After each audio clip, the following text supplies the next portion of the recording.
Mga kapuso, gipasidunggan ang mga programa sa GMA Network o sa GMA Regional TV. Sige pa yung Anak TV Seal Awards sa kaganihang buntag dito sa Kauluhan. O sa makausapa, giila o gipasidunggan ang Balitang Bisdak. Alang kini kaninyo mga kapuso, ilabi na sa mga kabataan, padayong gasunod sa atong programa dinhi sa GMA Regional TV. Ato kining sayran, uban si Nico Sereno. Paghatag og importansya sa mga kabataan, kini ang sentro sa gipahigayong 2018 Anak TV Awards sa Quezon City. Matud sa nagduma sa Anak TV, dapat dili makalimtan ang interes sa mga kabataan sa pag-produce og mga programa. Gani tungod niini, gikan sa Pilipinas, mi-expand na ang Anak TV sa paglusad sa Southeast Asia Video Festival for Children.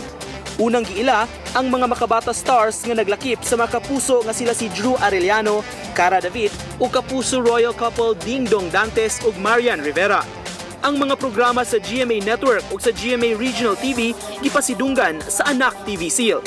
Lakip sa gitunulan ang Balitang Bisdak ug Pit Senior the Balitang Bisdak Special Live Coverage. Midawat sa pasidungog si GMA Central and Eastern Visayas Station Manager Ann Maritan. Kaubang gipasidunggan ang Balitang Amyanan ug kapuso sa panagbanga the Balitang Amyanan Special Live Coverage. Ingon man ang One Mindanao.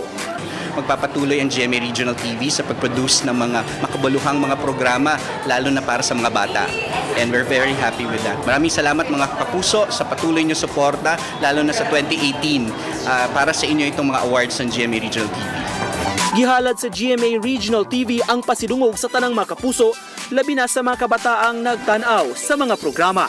GMA Regional TV's commitment to all of the kids, not only here in Metro Manila but in the regions, that we will continue producing programs for them, especially the appreciation of the Philippine culture and the arts.